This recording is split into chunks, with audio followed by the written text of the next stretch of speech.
But let's move on into our last topic before we go ahead and make our picks for week 5 in the college football season.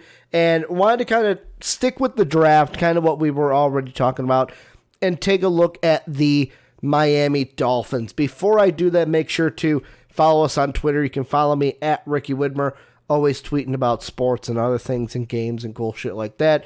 And then most valuable podcast Twitter account if you want to stay up to date with different things. If we have to change a recording date, if we have to give you guys updates, cool things like that, make sure most valuable pod, follow us on Twitter. But let's dive into this NFL draft discussion, looking at the Miami Dolphins and what I am going to take a look at to kind of merge the NFL with the college football, and with the PTP kind of taking on more of a draft focus as well, is which prospects could Miami target this upcoming year? Because we've already seen these guys in 4 games. We kind of have an idea now. Miami, they have 3 first-round picks. If you look at it right now, they have, if the season were to end right after week 3, they would have their own pick at number 3. They would have Pittsburgh's pick at number 4. So 3 and 4. And then they would have the 25th overall pick that they got in the Houston Texans deal where, that was the Laramie Tunsil deal, where they sent Laramie Tunsil over to the Houston Texans. They got the Pittsburgh pick in the Minkah Fitzpatrick deal. Minkah Fitzpatrick showing up big, although the Steelers lost in this past week number 3. But kind of taking a look at who they may pick. And I feel like early on, here's some of the things that I'm thinking about. Number 1, you got to decide for yourself, and everyone is going to be completely different on this opinion. Is Josh Rosen the guy? And you may be sitting there going, Ricky, you can't answer that question yet. Like, Josh Rosen has only had 1 start with the Miami Dolphins at this point. And let's pull up the stats from this past game. They got demolished by the Cowboys, but the Dolphins have been demolished all year in 3 of their games. Rosen, let's see, he went 18 of 39, 200 yards on the dot, 0 touchdowns, 0 INTs, 3 sacks, a QBR of 42.9. If you're looking at the stats, that's not bad. Like, taking some positives, yes, I know he didn't get in the end zone. That's what you want to see. But he didn't turn over the ball. And, of course, there was that one play where he threw it up to Allen Hurns, and Hurns just got murdered on that hit. Like, that man has a family that you got to think about. He didn't turn the ball over. Was he perfect? No. Obviously, 18 of 39. They aired it out quite a bit. Why did they air it out quite a bit? Because Kenny and Drake only had 38 yards on 12 carries. And for me, how I'm kind of thinking of this is, yes, I know you're sitting there, some of you, and are thinking, Ricky, it's only been 1 game. I can't answer that question. I will answer it. I'm not drafting a quarterback. At 3, let's say, sake of argument, the order is what it is right now. So the Jets are number 1. In my mind, if I'm going to go through kind of a pseudo mock draft right now, if I'm the Jets at number 1, I would probably take Chase Young.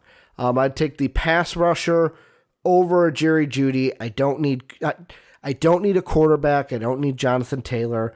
I'll probably take Chase Young, or I'll trade the pick. That's where I'm going there. But let's say they keep the pick, Chase Young at number 1. Then if I'm Cincinnati, probably take a quarterback. I'll just say Tua Tagovailoa because he's the number 1 on the big boards right now. And until I do one of my own, I'll just say Tua Tagovailoa is the player that they'll take. Just for the sake of argument, they'll take a quarterback. Then on Miami, okay, Chase Young's off the board. Tua's off the board. I'm not going to go with the Justin Herbert. I have Josh Rosen. At this point, if I'm the Miami Dolphins, if Chase Young and Tua are the only ones off the board, I'm double picking. I'm giving Josh Rosen's weapons to work with. I'm going to go ahead and give him Jonathan Taylor. I'm going to go ahead and give him Jerry Jeudy. Those are the two guys. Those are two guys that I think Miami could desperately use. Because if you look at, let's pull up do I still have the stats up from the last game? Yes, I do. If you look at the receiving numbers, the receiver with the most targets from this past weekend's game was Preston Williams. He had 12 targets in that game, only caught 4 of them, 68 yards. Then you had Devonta Parker, 3 catches, 6 targets, 56 yards. Kenyon Drake, 3 of his 6 targets were hauled in for 34 yards. And then after that, you had Grant, who hauled in 4 of his 7 targets for 27 yards. There were other people, you got O'Leary, Ballage, both had 1. Gesicki, he hauled in all 3 of his targets, but it was only for 9 yards, so he didn't make anything of it. And then Hearns obviously caught 1 of his 2 targets for 6 yards. So, the receivers that Miami has are not blowing me away. And if I look at the contract situations for those receivers, Allen Hearns is up at the end of this year. Ricardo Lewis, who right now is injured, he becomes an RFA. We'll see if they bring him back. But next year under contract, they've got Albert Wilson, Preston Williams, Jakeem Grant, and Devonta Parker. And Devonta Parker even has a club option. So, the Dolphins could even decide to cut him if they want. I don't think they do. And I think that Josh Rosen, the best thing to set him up for success would be to say, hey, we are going to give you a target to be your number 1 target. So if I'm the Dolphins, if I'm sitting there at number 3, first pick, it's Jerry Jeudy. That's the guy I am targeting because you got to set Josh Rosen up for success. Now, if the rest of this year happens and you decide, yep, Josh Rosen's not the guy, then I would go quarterback with this first pick. But as of right now, I am making this choice on September 24th at about 5:43 Central Time. I'm going that Josh Rosen is still the guy in Miami long term. That's why you traded for him, gave a pickup for him last year, which could have got what? The Cardinals took Andy Isabella with that pick, so it's not like you're getting a world beater with that pick, but you still gave up draft capital to bring this guy in. You don't just ditch him after 1 year, after 1 start. So I'm going to say Rosen's the guy. Jerry Jeudy is my first pick at number 3. If everything's staying the same as of right now, the Dolphins would then be on the clock with the 4th pick. And this is where you kind of get in some tricky situation, in my sense, if you're the Miami Dolphins, because there are, with each pick for Miami, at this point in the year, I'm thinking 3 things that you need to go ahead and draft. Number 1 is a wide receiver. We already got that. Number 2 is a running back. Jonathan Taylor's on the board here. As if I'm going through my mock draft, Chase Young, Tua Tagovailoa, Jerry Jeudy, those are the only ones off the board. So Jonathan Taylor is there. He could be like, Jonathan Taylor's a guy you could then draft. It's like, hey, he's our starting running back. We don't even have to worry about it. And we just gave Josh Rosen 2 quality weapons, a running back to rely on to run the ball, and a number 1 wide receiver to be his guy. That alone has to be very appeasing if you are the Miami Dolphins. However, I look at the rest of their roster, and you've got pass rushing to me is very, very, very, very, very, very, very, very, very big. And you've got John Jenkins, who right now is starting at left defensive end. He's up at the end of the year. He's a less than $1 million guy. I don't even know if you bring him back. You just drafted Christian Wilkins to be your guy last year.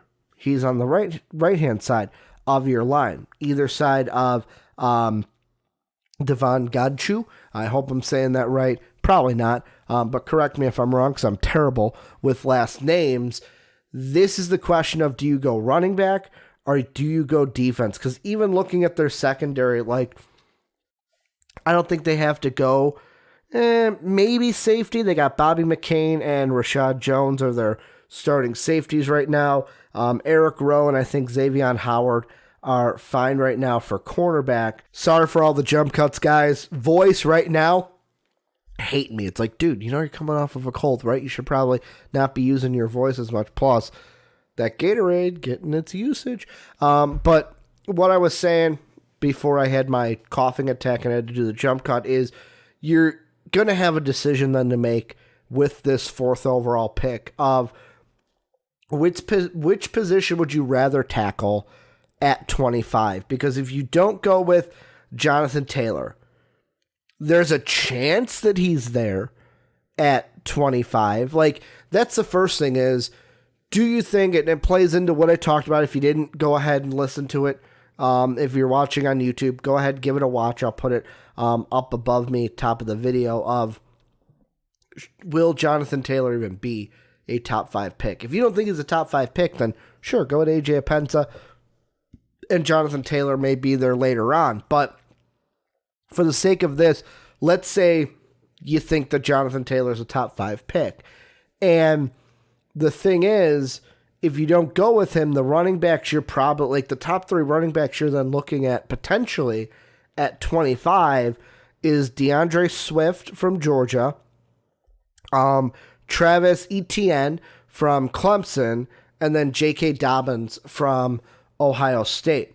Whereas if you don't go with A.J. Epensa, guys that could be there at 25 for you pass rushing is Gross-Matos from Penn State, Julian Akwara from Notre Dame, Curtis Weaver from Boise State, Terrell Lewis, Alabama, Kenny Wilkes, I think that's Wilkes, from Michigan State, and even like a Nick Cole from Auburn. I just listed some of the top guys, probably the only ones, maybe Gross-Matos, Akwara, and maybe like a Weaver Lewis are probably the only 4 you may think about. Probably even just Gross-Matos and Akwara are the ones you think about.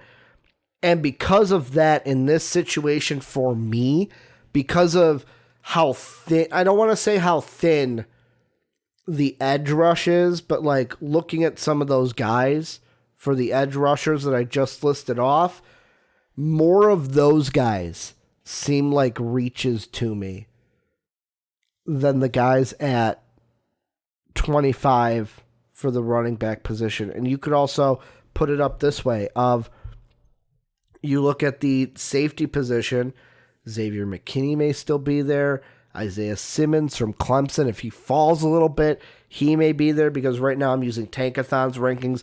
They've got Simmons as the 12th best prospect on their big board. Right now, if I'm looking at this big board, the 25th guy is DeAndre Swift. Also, that could be, you know what? That's what I'm going to do. So I said Jerry Jeudy at number 3. Let's go with AJ Epensa then at number 4. Get that edge rusher. Then at 25, you got another decision to make.